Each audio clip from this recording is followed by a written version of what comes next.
Canada, they come through Canada too, and the drugs that are coming through. But guns were... Trump's threats to Greenland, Canada and Panama explain everything about America first. Donald Trump's imperialist designs on Greenland, Canada and Panama often sound like the ramblings of a real estate shark who equates foreign and trade policy to a hunt for new deals. But there's method in his expansionist mindset. Trump, in his unique way, is grappling with national security questions the U.S. must face in a new world shaped by China's rise, the inequalities of globalization, melting polar ice, and great power instability. Can you assure No. Economic force. States and announced he will soon rename the Gulf of Mexico. Security. It might be that. His attitude also embodies the America First principle of using U.S. strength to relentlessly pursue narrow national interests, even by coercing smaller, allied powers.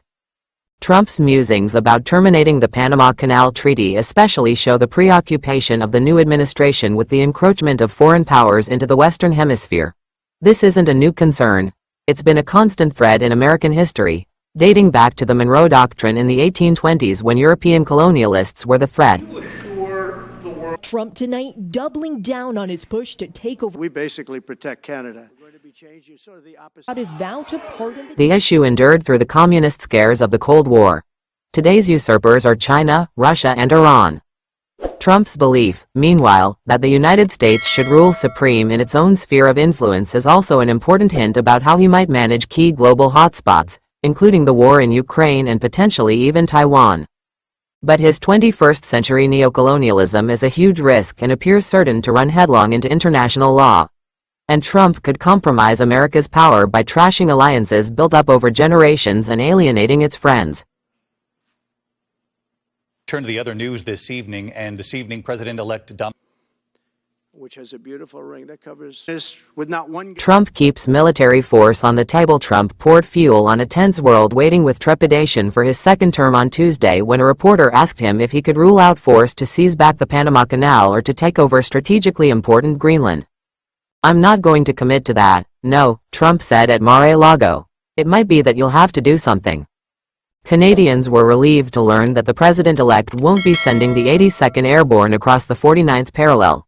He said he'd only use economic force to annex the proud sovereign democracy to the north and make it the 51st state. You'll have to do something. Look, Canada, they come through Canada too, and the drugs that are coming through. But guns were found on several rides. As often with Trump, his threats came with a mixture of malice and mischief.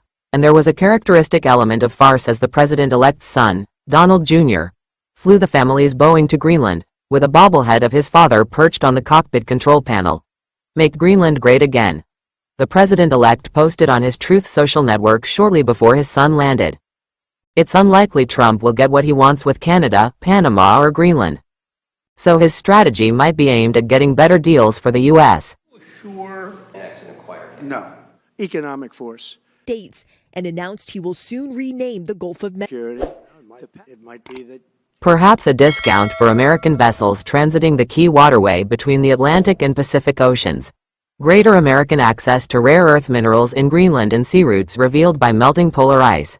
As well as a new trade deal with Canada that might advantage U.S. manufacturers.